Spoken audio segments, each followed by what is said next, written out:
Dua a bulanan na tinapalabas sipot inrugi ti Iran ken Estados Unidos ti GUBAT. Adun dagiti naapektaran ng runa iti pannakadadaen dagiti infrastruktura, aktibidad na nakanselar ken biyag na pukaw. Basar iti datos ti Reuters.com. Mapat nga umaboten ti 3,600 na tao ti na-record anatay. Dua kadagitoy ket Pilipino. Ti may sakit na bigbig ani Mary Ann de Vera atubo iti probinsya ti Pangasinan. Isunakit natay kabayatan ti missile strike iti Israel. Malagsid ken kuana kada dapay ti may sa Filipina tinatay iti Israel gapu metlaeng iti missile strike. Malagsid kada itoy kada dapay ti upat na sugsugatan a Pilipino. Según iti Department of Migrant Workers, umabaabot iti may sa milyon na Pilipino ti aday jay Middle East nga agtrab-trabaho kas overseas Filipino workers wenno OFW. Basar karigiti imununaan ang nakainuman ti Bombo iti baet ti mapaspasaranda a GUBAT awan ti plano ti raduma nga agawid. Kunada ano agawid da dito Pilipinas ket arig matay damet laeng saan nagapo iti giyera ngem gapo iti kinakurapay. Tiraduma nga OFW ket inpasigurado da nga adayo ti giyera ti lugar nga ayanda. Iti baet daytoy addamet dagiti sumagmamano a Pilipino tinapilitan nga agawid dito'y pagilian. Gapo ta iti mismo a pagnanaedan ken pagtrab-trabahwanda tinaapektaran ti missile attacks. Iti datos ti Public Employment and Services Office wenno Peso Laoag. Sipot iti Pebrero 2026 addan ti upat ang nai-record da anagawid dito'y Pilipinas. Segon kanimi Pia Abaya ti Peso Manager dagitoy ket MANIPOD, UAE, Kuwait, Saudi ken Israel. Inbarad na ang sumagmamano kadagkwada kadadade manikriknada at Roma gapu iti nagbalin a kapadasan da iti Middle East. Gapu iti GUBAT iso adaduma ken kwada ket nagdesisyon ang mapanpailaeng iti sa bali a lugar dito'y pagilian tapno agliwliwa. So far on record po at upat nga simbang pete nga repatriated from the Middle East since nang rugi deto'y GUBAT between Iran and the United States. Timula nga simbang pete po ket agapot UAE, Sinmarono ket agapot Kuwait, maikatlo ket agapot Kingdom of Saudi Arabia. And then adda na ibaga kada kami apo nga in-report ni Kapitan da mismo nga adda simbang bet nga agapot Israel apo nga maanpay nga nai-report kada kami tinagan na when no naipakaamo kada kami nga or hangko pay nga na-meet apo. So far tinamit tay laing apo ket DJ kasangsangpet na agapot Saudi Arabia. DJ imo na Imanaw dito'y syudad tayo na paniti sa baling nga lugar tapos makainan na temes kay si Maruno nakasalita kili na minsan nga aldaw ket kunanan ket okay met lang isuna ti may katlo so far apo ti kunanan ket okay met lang met isuna awan met unay ti bad experiences na although yes a little nga na medyo narigat the experience na gan as compared to the others na traumatized nga hanga tagat yung simbang pet generally medyo okay ti mental and emotional health da DJ apo sugat DJ mesa nga gapot Israel apo hantay pay nga na-meet hantay pay nga nakasarita. Nupay kasta may sa karagiti napilitan na nagawid dito Pilipinas ket sito tured asimango ti Bombo tapno ibinsa-binsa dagiti nagbalin na padas na ngeming kitaw na saan daytoy ang mabigbig ken saan na may pakita iti sangwanan ti kamera. Segon kani alias paeng saan na nga husto anagan isuna ket maysa nga OFW ijay Middle East. Kunana nga iti Pebrero 28 anang rugi amariknada iti panagpabetak ti drones. Inbarad na atunggal na dahi di madetect ti gobyerno da nga adda agdiso a drone ket adda ti siren amang ngeganda nga isumet ti mangibaga iti panagridamda. No iti daduma ang lugar, iti Middle East kada anti-bomb shelter ang mabalin na paglemengan dagiti tao. Ngem iti lugar nga ayan ni Paeng, no manggaganda iti siren, awan ti kasoy ang mabalin a paglemengan da. Iban serte muna kami sa amin. Iti February 28 ba yun? Nangrugid papapitak na nga drone. So nga yung kamagubra nung nag-siren jay repair plantayan min kawik ka man nga diretsyon ingat kampo uncalled kam naman tawagan na kam tumanin hanggang man nagubra naumpay 2 oras naggalar man tumanin agawik ka man kasya sir kang kanano kasya alos makabulan na kasya yun. Kuna na iti unos ti talo atawen nga inna panagubra iti Middle East. Ket dayto iti kaunaan nagundawa ya nagbalin na narigat ti sitwasyon da. Gapo iti mapaspas sa makagubat iti arig ng kontrolan ti wagas nga inda pa nagtrabaho. Kuna na nga no adda ti alarma ket nagawid da ket no makita da na anatalkeden ket agsubli da metlaeng.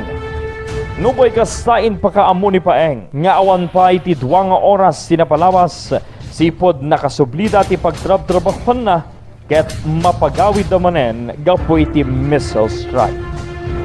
Mano nga tawid mo dyan sa Saudi, sir? Agdaw tawin talo tawin dat sir. Talo tawin. Iti talo nga tawid, sir, first time na kasi ginapasama. Well sir, talang bulat sir. Ibig kasi ti experience mo sa na dagiti mo pampanunot mo nito, sir. Ay numabalik ko sa laglo wag ko matibas no magawid ka dagos. Kuma numabalbalin hame. So nga nag-ore kam ti schedule. So nga pinakawin na kam ti kumpanya. Hamon mo ang panunot na anytime mabaling nga matamaan ka, sir?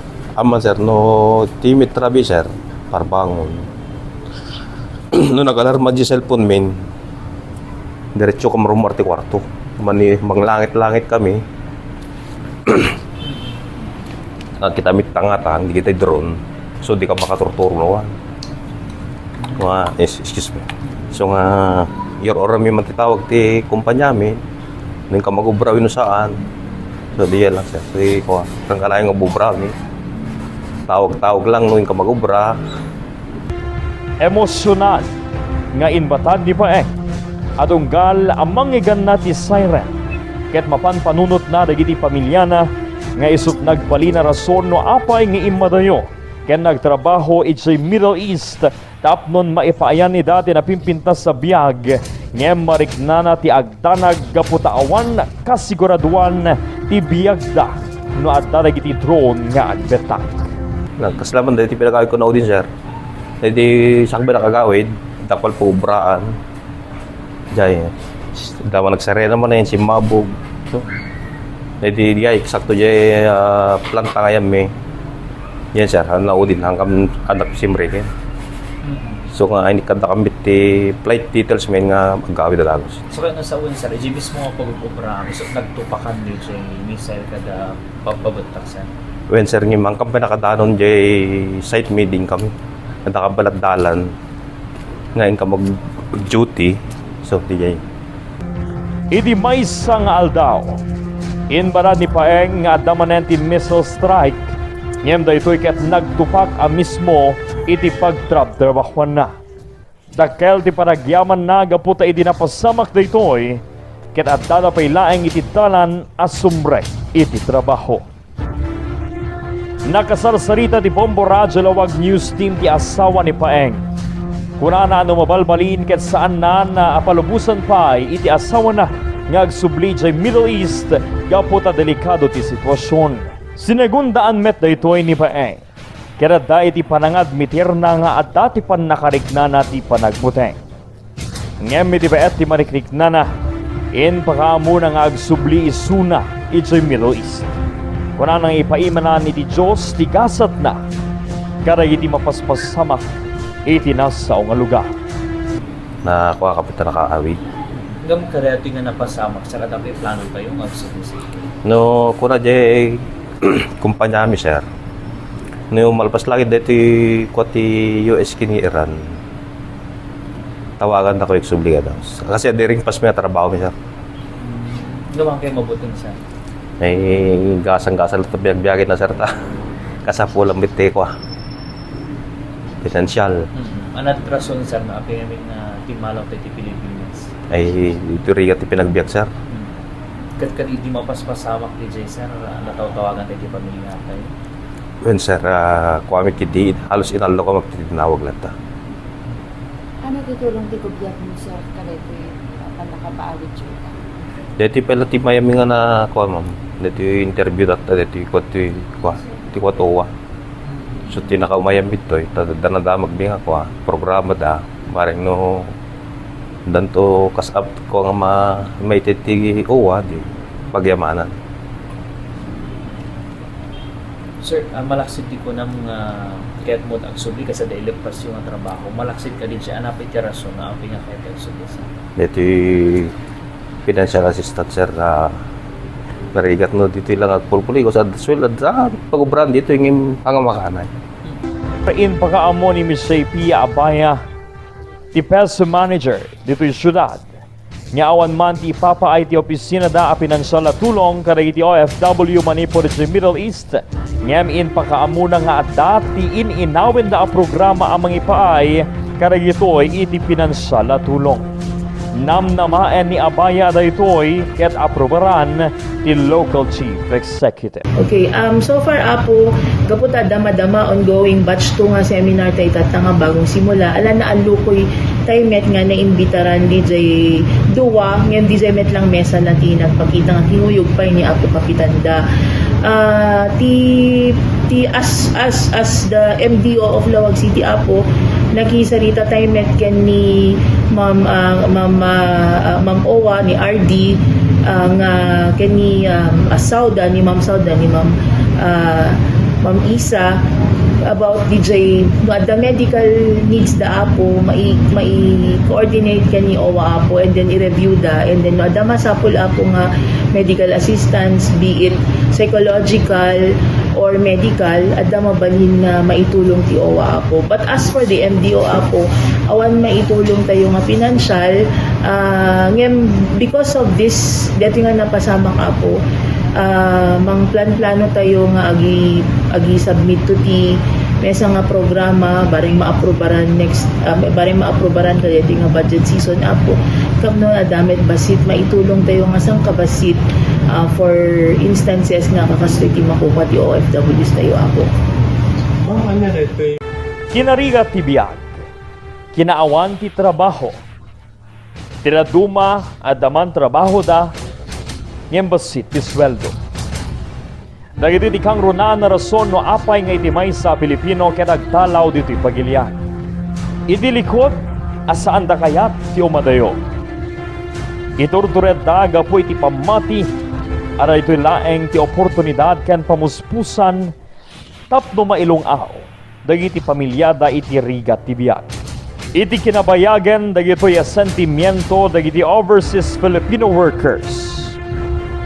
Nangegan ka din daytoy ti gobyerno.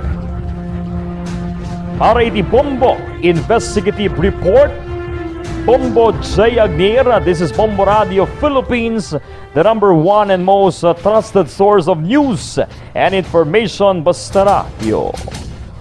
Bombo!